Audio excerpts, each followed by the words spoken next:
우리 인간이 그들의 의사소통에 대해서 우리가 체험하지 못하고 어떤 방식으로 의식을 가지고 있는지에 대해서 관심이 없었기 때문에 지금까지 우리는 우리 중심적으로 세상을 생각했기 때문에 자연을 훼손하고 또 생명의 그러한 그 소중함, 신성함, 경외심을 포기하면서 마구 인간의 욕심을 얻기 위한 하나의 수단으로만 생각해왔던 과거를 놓고 보면 우리 인간이 이 세상과 이 생명체에 얼마나 큰 죄를 지었는지 이것을 깊이 통감하지 않으면 안 될 것 같습니다.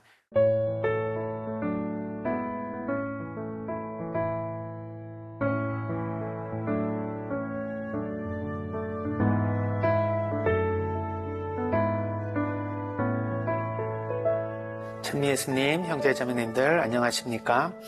오늘은 지난주에 이어서 우리 자기 자신의 중심성에서부터 우리가 타인으로 넘어가지 못하는 것으로 인해서 얻어지는 이기심, 이것들이 결국은 우리 자신의 심리 내적의 문제를 일으키고 또 여러 가지 관계적으로 어려움을 일으키는데 우리가 이것을 넘어설 수 있도록 우리가 타인과의 관계 경험이 부족하고 또 책이라는 그런 독서를 통해서 더 다양한 경험을 하지 못하기에 이런 성장이 이루어지지 않았다라는 말씀을 드렸습니다.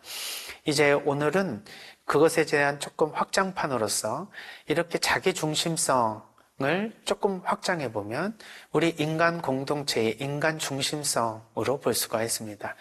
이 세상에 살아가는 생명은 우리만이 있는 것이 아니죠. 모든 세상의 동물과 식물들 모두 하느님의 경이로운 창조물들입니다. 그런데 인간 중심성인 이 인간 중심적인 사고는 결국 이런 자연과 생명에 대한 경시 현상을 초래하게 됩니다. 그럼으로써 인간은 자기 중심성이 심리 내적인 문제를 일으키듯이 이러한 인간 중심성이 결국 우리 인간의 사회적인 문제와 자연과의 관계에서 이런 큰 비유적인 문제를 일으키는 데까지 우리의 인간 중심적인 사고가 얼마나 위험하고 하느님 창조 질서를 파괴하는지에 대해서 생각해 보도록 하겠습니다. 신학적 관점에서 하느님의 창조 질서는 우리 지상에 살고 있는 모든 생명체가 자신의 삶의 방식대로 자신의 삶을 영위하는 것일 겁니다. 그런데 특정한 존재, 즉 우리 인간이 다른 생명체가 살 수 없는 상황을 만들거나 다른 생명체를 필요 이상으로 종을 멸종시키는 그런 행동을 하게 될 때 이것은 형이상학적인 악을 저지르는 것이라는 그런 생태신학적 관점이 최근에 계속해서 우리에게 교황청으로부터 그리고 신학자로부터 많이 들려오고 있습니다. 이런 생태적 관점에서 인간도 함께 공멸할 수 있는 위기감이 닥치고 있고요. 그것을 깨닫고 나니 이제 우리도 자연을 보호해야 된다, 지구를 보호해야 된다라는 이야기를 하곤 합니다. 근데 이것이 과연 우리 인간을 지키기 위해서 자연을 보호해야 된다라는 자연보호가 마치 인간을 위해서 필요한 것처럼 생각하는 관점은 너무도 협소하고 너무도 인간 중심적인 생각이라고 볼 수 있습니다. 사실은 이 합목적적으로 우리는 자연을 무조건 존중해야 되고 생명을 지켜야 되는 것이 우리의 창조 질서 안에서 하나님께서 우리에게 원하시는 것이라는 것을 잘 깨달아야만 합니다. 따라서 우리가 자연을 어떻게 바라보고 생명을 어떻게 바라봐야 되는지에 대해서 한번 묵상해 보고 싶었습니다. 2012년 1월 26일 제가 잊어버리지 않는 날짜인데요. 왜 그러냐면은 이날 그 뉴스에서 강원도 강릉에 사는 80대 치매 할아버지께서 풍산개와 함께 나들이를 갔다가 구조되었다라고 하는 뉴스가 나온 날입니다. 그때 무려 4시, 오후 4시에 할아버지께서 이 풍산개와 산책을 나갔는데 돌아오지 않으시니까 가족들이 경찰에 신고했는데 한참 만에 결국 할아버지를 찾게 되었어요. 그런데 무려 5시간 반이나 지난 오후 9시 반경에 이 산에서 할아버지가 쓰러져 계셨고 그 위에 이 백구가 할아버지 배 위에서 체온을 녹이고 있었습니다. 이것을 보고 많은 사람들이 이 백구가 할아버지를 살렸다고 하면서 너무너무 기특하다고 칭찬을 하게 되었습니다. 할아버지는 모자도 장갑도 없는 상태에서 조끼와 운동 바지 그리고 티셔츠만 입고 가셨는데요. 이때가 1월이니 얼마나 추웠겠습니까? 강원도의 당시 온도는 영하 6도였고 체감 온도는 영하 10도였다고 합니다. 이러한 상황에서 이 할아버지가 체온을 유지하고 살 수 있었던 것은 강아지가 할아버지를 살렸기 때문이다. 강아지가 할아버지 배 위에 올라가서 체온을 유지시켰기 때문이다. 그러니 참 기특하다 하면서 정말 뉴스에서도 칭찬이 자자했고요. 저희들 신부들이 아침 식사를 먹고 그런 얘기를 한참 웃으면서 이야기 보따리를 풀고 있었습니다. 그런데 제 옆에 있었던 선배 신부님 한 분이 이제 자꾸 그런 얘기를 계속해서 하게 되니까 이제 화가 나셨나 봐요. 그러면서 크게 소리를 지르시면서 너희들이 신부들 맞냐 이렇게 이야기를 했습니다. 갑자기 선배님 무슨 말씀입니까? 그랬더니 어떻게 강아지가 주인을 살리겠다고 의식적으로 주인의 생명을 구했다라고 말을 하느냐, 이게 말이 되느냐 하는 것이었습니다. 아니 그러면은 강아지가 지금 할아버지의 배 위에서 체온을 녹였기 때문에 살았으니 당연한 거 아닙니까?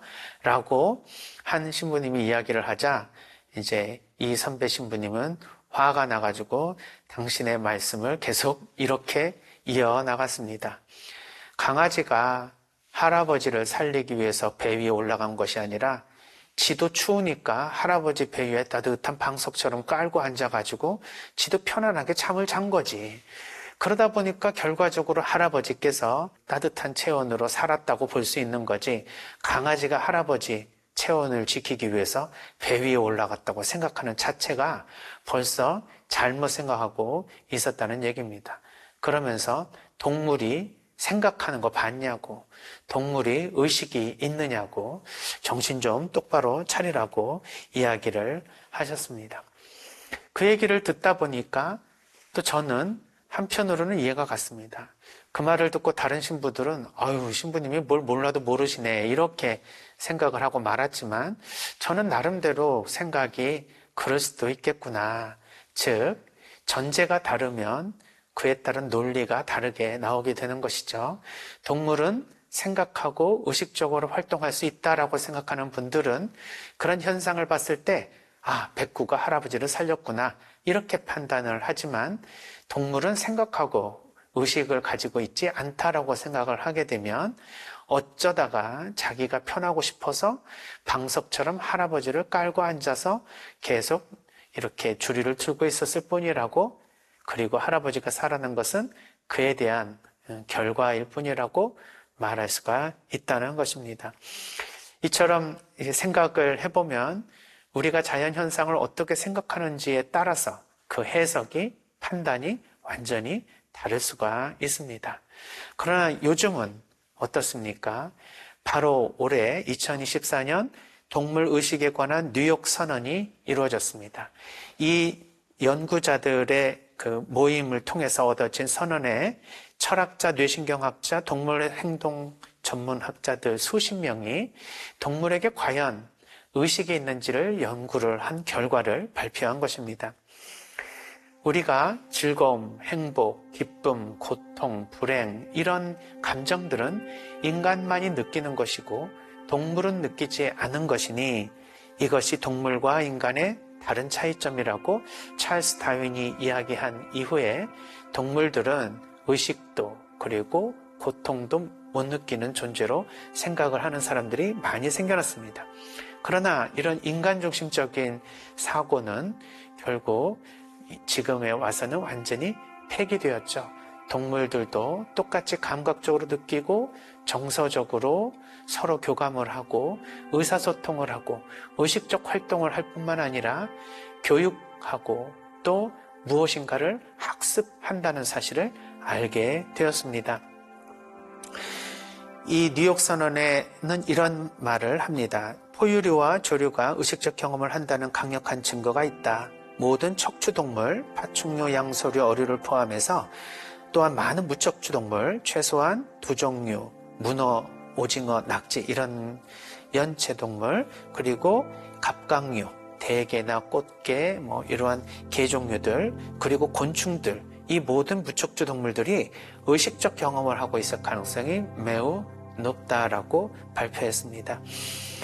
따라서 우리가 이런 동물들이 생각이 없다, 의식이 없다라고 우리 중심적인 생각을 하는 것은 사실은 우리 인간의 자기중심적 성향이 확장판의 해석이라고 볼 수가 있습니다. 우리만 세상에서 의식을 가지고 활동하고 있고 나머지 생명체들은 전부 그냥 미물이기에 우리가 아무렇게나 대해도 된다. 때로는 우리 인간을 위해서 이렇게 죽여서 표피를 벗겨가지고 털옷을 만든다든지 이런 것을 할 때 아무런 죄의식을 느끼지 않았던 이유들이 바로 여기에 있을 겁니다. 심지어는 우리 인간에게 있어서도 뇌가 충분히 자라지 못한 신생아인 경우에는 통증을 느끼기는 하지만 고통은 느끼지 않으니 마취 이런 거 하지 않고 그대로 외과 수술을 해도 상관이 없다고 생각한 때가 있었죠. 1980년대까지만 하더라도 신생아의 심장 수술을 할 때 이런 마취를 놓지 않고 하는 수술이 있었다는 것을 들은 적이 있습니다. 지금은 이러한 가설이 파기되어서 뇌가 충분히 통각을 느끼는 뇌가 성장하지 않았다 하더라도 아주 어린 이 신생아도 이 통증과 고통을 느낀다는 것을 알게 되었습니다. 이 통증은 이제 통각이라고 해서 고통과는 좀 다른 개념으로 생각을 했었던 시기가 있는데 이것을 지금은 그렇게 크게 의미를 두지 않은 것 같습니다. 그래서 2021년 영국 정부에서는 문어, 오징어, 바닷가재 등을 포함한 모든 동물들은 실제로 통증을 느끼기 때문에 동물복지법에 의해서 보호를 받게 될 것이다 하고 선언합니다. 최근 사이언스 논문에서도 동물들이 감정과 의식을 가지고 행동하는 것을 이렇게 이야기를 합니다. 벌이나 물고기, 꽃게들은요 부정적 학습을 하게 됩니다. 즉 자기에게 스트레스 반응을 주게 되면 그것을 어떻게든지 회피해서 다르게 행동하는 것을 배운다는 것이죠. 벌은 심지어 조그마한 나무 공을 가지고 놀기도 하고 또 사람들과의 관계에서 의사소통을 주고받기도 합니다. 또 벌통을 건드리게 되면 스트레스를 받을 뿐만 아니라 그것으로 인해서 우울함을 느낀다든지 아니면은 벌집을 접어야 소용이 없다라고 하는 무기력을 학습한다든지 이러한 의식적 활동을 하는 것을 확인해서 볼 때 우리가 미물이라고 생각할 수 있는 것은 세상에 아무것도 없다는 것을 알게 됩니다. 문어는 우리가 너무도 잘 알고 있죠. 인간을 구별할 수 있는 능력도 있고요. 문어는 스스로 게임을 즐기고 놀이를 한다는 사실도 알게 됩니다. 정말 IQ가 높은 동물이라고 하는 것을 처음 들었을 때는 의아해했지만 과학적으로 계속해서 문어가 의식을 가지고 활동한다는 증거가 나오고 있습니다. 또 농촌에서 송아지를 키워보신 분들은 잘 알죠. 암소가 자기 새끼 송아지가 고통을 당하면 자신의 고통인 것처럼 같이 아파하는 공감 능력이 있다는 것도 다 드러난 사실입니다. 그렇다면 왜 이제 우리가 이러한 사실을 알았을까? 사실은 지금 안 것은 아니죠. 이미 예전서부터 동물들을 유심히 관찰하고 동물들과 함께 정서를 나누었던 사람들은 이미 잘 알고 있었던 사실입니다. 심지어는 식물을 키우는 사람들에게 있어서도 식물과 교감하는 것을 통해서 이런 생명체들은 나름대로 자기들 방식으로 의사소통을 하고 자기들 방식으로 무엇인가 정보를 교류하고 있다는 것도 알게 됩니다.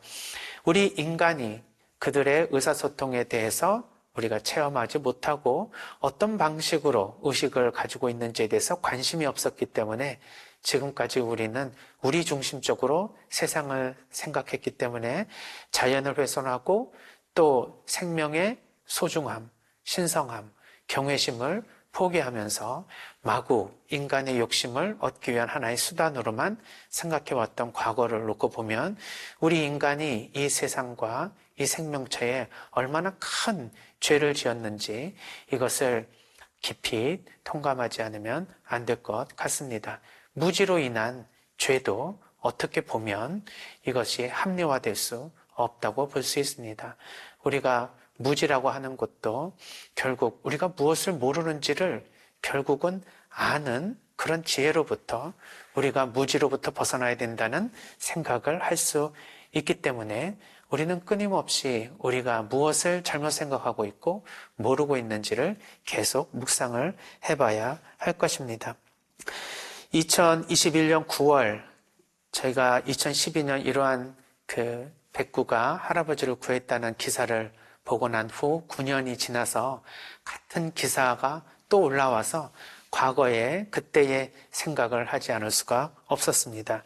이때는 충남 홍성에서 4살 된 백구가 90세 된 할머니와 마시를 나갔는데요. 할머니가 논두렁 옆에서 그냥 기절하시고 쓰러지셨는데 그 물속에 반쯤 잠겨있는 할머니 품에 파고 들어가서 이 백구가 무려 40시간을 할머니의 체온을 지켜주었습니다. 그래서 2012년에 그 5시간 반 정도 할아버지 베이비에서 체온을 지켜준 백구와는 비교될 수 없는 시간이죠. 당시에는 또 비가 많이 내리고 9월에 늦은 그 가을 밤이었기 때문에 저체온증으로 할머니가 돌아가실 수밖에 없는 상황임에도 불구하고 이 백구가 사람을 살렸다는 강력한 증거가 있기 때문에 CNN에서는 한국에서 주인의 생명을 구한 견공이 한국 최초의 119 구조견이 되었다라는 그러한 한국발 외신 기사가 실리기도 하였습니다. 이처럼 이 생명의 소중함은 인간만이 아니라 자연 모든 생명체에게 확장이 되어야 합니다. 우리가 인간이니까 우리 인간 중심적으로 우리만이 잘 살면 된다는 생각이 결국은 개인적으로 자기 중심성의 확장판이라고 볼 수가 있습니다. 이러한 인간 중심적인 생각이 결국은 사회에서도 개인적인 문제에서도 이 지구상의 문제에서도 우리에게 어떤 의미를 가지고 있는가? 우리는 우리 자신의 생각과 우리 자신의 이기심을 벗고 타인과 자연으로 우리의 관심과 의식을 확장해야 되는 것이 우리의 삶에 반드시 필요한 과제라고 볼 수 있고요. 하나님께서 우리에게 이 세상에 태어나게 하신 이유가 그냥 살으라고 하는 것이 아니라 성장 발달해서 타인과 이웃에게 도움이 되고 하나님의 뜻을 실천함으로써 하나님 세상을 이 세상에 만들으라고 하는 그 사명으로 우리를 내어주셨다면 우리는 이러한 책임과 의무에서 결코 자유롭지 않습니다. 그냥 내 중심적으로 생각하고 인간 중심적으로 살면서 편안하게 살아가는 것이 우리의 삶의 형태가 아니어야 합니다. 신앙인들은 내 중심에서 벗어나서 타인을 향해 나아가는 우리의 기본적인 이 초월성을 계속해서 추구해야 합니다.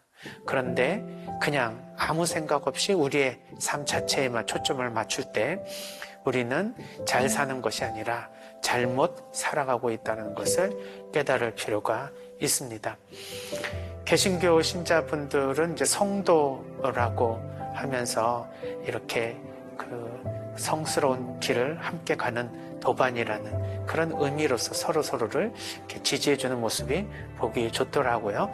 또 불교 신자들은 이제 인사를 하면서 성불하세요 뭐 하고 인사하시기도 하지만 정진하십시오 라고 인사하기도 합니다. 저는 그 말이 또 너무너무 듣기 좋았습니다. 우리가 살아가면서 계속 그냥 시간만 흐르고 나이가 들면서 이렇게 세상을 살아가는 것이 아니라 계속해서 우리가 영적으로 성장해야 되는 사람들입니다. 그러니 정진하십시오 하는 것은 성덕으로 우리가 정진해야 되는데 어느 방향으로 해야 될지 어떻게 해야 될지에 대해서 방향성과 방법을 잃어버리면 결국은 그냥 제자리에 머물 수밖에 없는 것이죠. 우리가 영적으로 성장한다는 것은 결국 이렇게 자기중심성에서 벗어나서 이타적이고 또 세상에 이로운 사람으로 우리 스스로를 성장시킨다는 것을 의미하지 않을까 이렇게 생각해 볼 수 있습니다. 특히 프란치스코 교황님께서 찬미 받으소서라는 회칙을 통해서 우리에게 알려주신 이 신앙의 방법, 신앙의 방향은 우리 중심에서 모두 이 세계로 넘어가야 된다는 것을 말씀해 주십니다.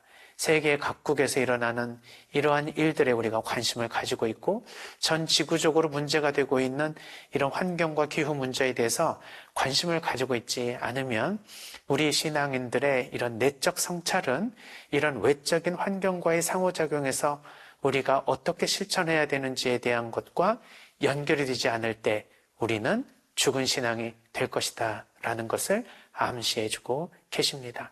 그래서 우리가 좀 더 이기적인 이 생각에서 벗어나서 다른 사람에 대해서 관심을 좀 더 많이 기울이고요. 또 이렇게 지나가면서 우리 옆에 펼쳐져 있는 꽃, 나무, 풀, 그리고 어떤 야생동물들이 살고 있는지 이런 하나하나의 생명에 관심을 가지면서 그 생명을 이 세상에 허락해 주신 하느님의 창조 질서에 대해서 깊이 묵상해보고 이 자연을 어떻게 우리가 함께 잘 갖고 갈 수 있는지에 대해서 성찰하는 것은 단순히 우리 인간을 위해서 자연 보호를 하려고 하는 마음이 아니라 하느님의 그 사업을 우리가 동참을 하고 하느님의 뜻에 우리가 함께 맞갖는 삶의 방식을 살려고 하는 우리의 자세일 것입니다.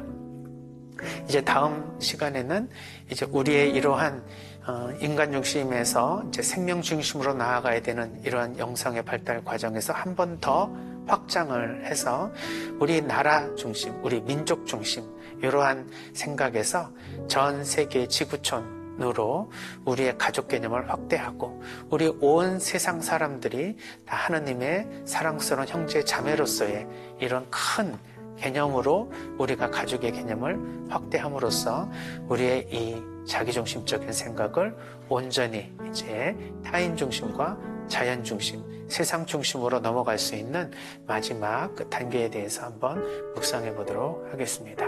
감사합니다.